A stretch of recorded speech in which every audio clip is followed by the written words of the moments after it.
Google биш өөртөө итэг. AI-д биш логикдоо итэг.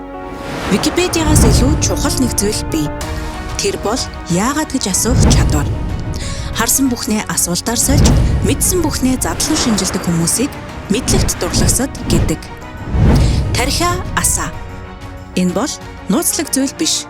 Харин бидний одоогоор бүрэн тайлбарлаж амжаагүй үнэн.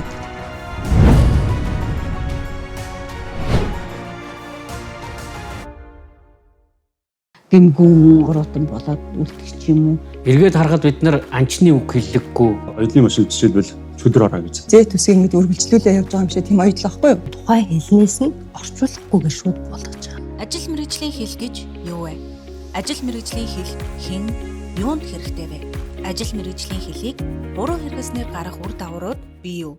Тухайн ард түмэн мэдлэгийг үр хождоо өвлүүлж ирэхдээ аман уламжлалаар тэр хэл яриагаар хөдөлмөрлөх явцад нь одоо хөргөж ирсэн. Энийг бол манай зүүр цэцэн өөг ардын аман зохиолоос бол та бүхэн мэдж байгаа. Эргээд харахад бид нар анчны үг хэллэггүй, анчт цаатны үг хэлэхгүй цаатан. Одоо даргангийн дархчуудын дархан үлдээд идэг. Тэр альва нэгэн сайхан мөнгө аягуул энийг яаж хийсэн тухай бол өгүүлэхгүй. Тэрний хэл яриаг бол зайлшгүй үлдээж авч үлдэх зайлшгүй шаардлагатай. Орчин үетэйгээ хөл нийлэн алхахад бол энэ ажлын хэлийг бол хамгийн их чухал. Цаашлуул энэ техник технологийн дэвшилт бол кодын асуудал. Одоо Монгол бичгийн өвчсөн юуны код гэж яригдж байна. За аливаа нэгэн биеийн хэлэмж буюу биеийн дохио тэр body language гэж ярьдаг. Энэ нь ч гэсэн зүй зохистой аваар ослолгүй ажиллахад хэрэгтэй. Ингээд хэрэглээний талаасаач судалгааны хүрээгээсээ ч гэсэн ажил мэргэжлийн хэл гэдэг юм орчин үед бол их чухал болжээ. Бид өмнө бол нэр томьёо гэдэг ингээд дангандаж үзээд толинд тэр нь заримдаа нэр томьёо чинь цаасанд үлдээл толиндоо хадгалагдаад амьдрал дээр өөрөөр хэрэглээл ингээд явж идэх тохиол байна. Хуульд нэр томьёо гэдэг ойлголт бол маш чухал. Хэрвээ тэр хуулийн нэр томьёо одоо буруу оноосон ч үгүй юм уу тийм байх юм бол маргаан үүснэ. Тэгээд тэрнээс үүдсэн одоо эдийн засгийн хор хохирол эсвэл зүгээр нэг гэмгүн оротон болоод үлдчих юм уу? Тийм тохиолдол байж болно л доо. Тийм учраас ерөөсөө хэл найруулга ерөөсөө цэг таслал хүртэл маш зүг байх. Тэгэхээр ажил мэргэжлийн хэл гэдэг бүх шатанда хөгжүүлэх нь бол манай монголчуудын одоо өнөөдрийн бас илэрхийллийн нэн чухал шаардлага. Өнөөдөр ажлын хэл тодорхой хэмжээнд одоо хөгжих ёстой юу? Уламжлаад тэр уламжлалаа хадгалаад авах ёстой юу? Гадна дотны тэр мэдлэгийн үйлдвэрлэгчдийн тэр мэдлэгтэй зүй зохистой харьцаанд авч явах ёстой юу? Эмч нар одоо аливаа зүйлийг ярихдаа хэлэхдээ өөрийн хэлээр хэлж байгаа. За энэ зүйл маань бас яг зүй зохистой байж чадж байгаа юу? Хуульчдын үг хэлийг бид нар одоо юу гэдгийг ял завших гэдэг үг хэлийг ороод ирлээ. Тэгэхээр энэ одоо эхлээд мэргэжлийн үг мөн үү? Ажил мэргэжлийн хүрээнд байж байгаа боловсруулж шүүлтүүрээр гарсны дараа нэр томьёо болж явах хэвээр. Зарим нь ажлынхаа хүрээнд байж хэвээр. Одоо жишээлбэл тэр хуулийн хэл үг хэллэг ялангуяа хууль дотор нэр томьёо нь салаа утгагүй ганц утга илэрхийлсэн байх хэвээр. Орчин үед ялангуяа энэ хуулийг гаднаас дандаа авч байгаа тохиолдол ажиглагдаад байгаа. Тэгэхээр тэрэнд бол хуулийн хэлний тийм орчуулгын модон үг хэллэг, хэл найруулга ажиглагддаг.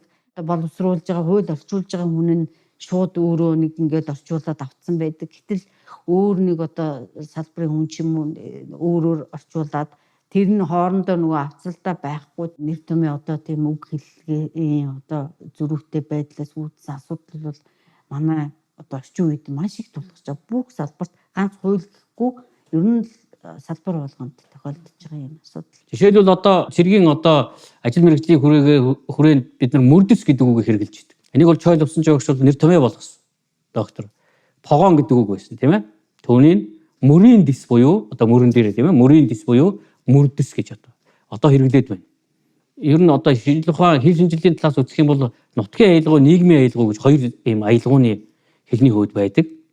Хүн нийгмийн харилцаанд ороод бага наснаасаа эхлээд за тэгээд нийгмийн орчин, үйлдвэрлэлийн салбарт амаа сам дамжаад одоо тэр дагалдаж ажиллаж явах явцдаа энэ өөрөө хэлээ бий болгож яадаг юм зүйл. Энэ хэлэнд бол сурах хэрэгтэй. Энэ орчин цагт ч бий болсон юм биш. Монголчуудын бүр ардын аман зохиолт хүртэл байгаа. Ардын уламжлалт одоо амьд ярианд байгаа үгсийг одоо нэр томьёо болгож ашиглах тухай манай хуульчны эрдэмтэд ирсэн байдаг.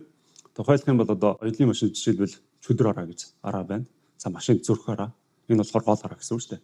За зүрх арааны дэргэдэх арааг нь хацар араа. За тэгээд одоо орчин цагийн ч гэсэн ярианы хэлэнд одоо туулаараа мэлхий араа гэл тракторын одоо жишээлбэл хөнгө арааг туулаараа мэлхий арааг одоо хүн дарааг одоо мэлхий арааг их хэмжлэн ч юм уу. Энэ яаж юм гэхээр өдөртмийн одоо харилцаанд энгийн хялбар байдлаар урсгалаар өөрөө зохиогдсон байдаг. Энэ хөдөлмөрлөх явцдаа аман зохиолоор дамжуулаад жишээлбэл дархны хүү дархан байлаа гэхэд тэр аавынхаа дархан хийж байгаа уран дарах хийж явах явц тэр үг хэллэгийг сураад авдаг. За энийг монголчууд үлдээхдээ мэдлэгээ үлдээхдээ шүлгэлсэн хэлбэрээр үлдээж байдаг. Түүний аман зохиол гээд уран зохиолч зохиол бүтээл өгнө гэдэг талаас нь судлаад байдаг. Гэтэл энэ бас нэг талдаа мэдлэгийг өвлүүлж байгаа хэлбэр. Энийг үйлдвэрлэл технологийн улсууд инженерүүд сайн харах юм бол энэ дотор халиар мөнгөн хазаартай яг хөө. За тэгвэл тэр хазаар гэдэг үгийн дотор халиартсан хадаа юу буюу одоо тэр металл тэр төмөрлөг эдийн зүйл дээр тодорхой орон гаргаад түүндээ одоо мөнгө ч юм уу тэр зүйлийг тавтаад суулгачихлаа түүнийг халиар. Тэгээ ардын дундаа халиар мөнгө хазаартай яг гэдэг. Төмрийн сайныг давтаж мэднэ, морины сайныг унж мэднэ. Тэгэхээр төмрийн сайн төмөр бол уян тэр чанар нь бол сайн учраас давтах тусам алхаар юм уу лантуугаар зогсон ч гэсэн тасрахгүй байгаа гэвэл төмрийн сайн. Хүлгийн сайныг унж мэднэ. Ингээд энэ зүйлийг уран зохиол гэж харах талаасаа гадна харахаасаа гадна энэ бол мэдлэг юм байна. Мэдлэгээ монголчууд ингэж өвлүүлдэг юм байна гэдгийг ингэж харах хэрэгтэй. Манай монгол хэлэнд энэ хоёр үгтэй утга дүүцгүү зуугал монгол үгэнд маань маш сайхан үг байдаг. Жишээлбэл зигзаг оёдл гэдэг нь болохоор нохоо шүдчлэн оёх, нохоо шүдчлэн шаглах гэсэн ийм үг хэллэг байдаг. Яагаад энэ хоёр энэ зигзаг энэ нохоо шүдчлэх гэсэн нохооны шүдтэй холбоотой энэ хоёр үг бол маш хоёулаа уг нь холбоотой. Яагаад гэвэл одоо зигзаг гэдэг чинь одоо нэг англи хэлний Z төсөв байгаа шүү дээ тийм. Яг тэр мэт ингэж ойдог. Одоо Z төсгийг ингэж үргэлжлүүлээ явж байгаа юм шиг тийм ойдлоо байхгүй юу? Гэтэл монгол хэлэнд монгол одоо сэтгэлгээгээр бол монголчууд энэ бол одоо нохооны шүд бас яг тэр ойдлолтой Z төсдөгтэй адилхан юм хэлбэртэй байдаг шүү дээ тийм. Яг тэргээр ингэж ойсон ийм ойдлыг ингээ монгол ахуй монгол одоо сэтгүүгээрээ холбоотойгоор одоо нохоо шүдчлэн шаглах гэж нэрлсэн байдаг. Орчин үеийн одоо ажил мэргэжлийн үг хэллэгийг бол хөгжүүлэх зайлшгүй шаардлагатай болж байна. Бүх мэргэжлээр. Одоо 3000 гаруй ажил мэргэжлийн үг хэллэг бүртгэгдсэн байна гэж бодъё. Түрүүнд 3000 гаруй ажил мэргэжил болгон өөрийнхөө үг хэллэгийг түр компанид маягаар ажил өрнүүлээд хөгжүүлэх хэрэгтэй. Түүний хиймэл оюунд ч оруулж болдог, захим худалдаа их тэрийг үйлчилдэг. Тэгэхгүй бол эн чинь боловсронгуй болж чадахгүй. Бараг тэр уламжилж ирсэн нүүдэлчдийн тэр хэм маягт хүрч чадахгүй шахам заримдаа байна.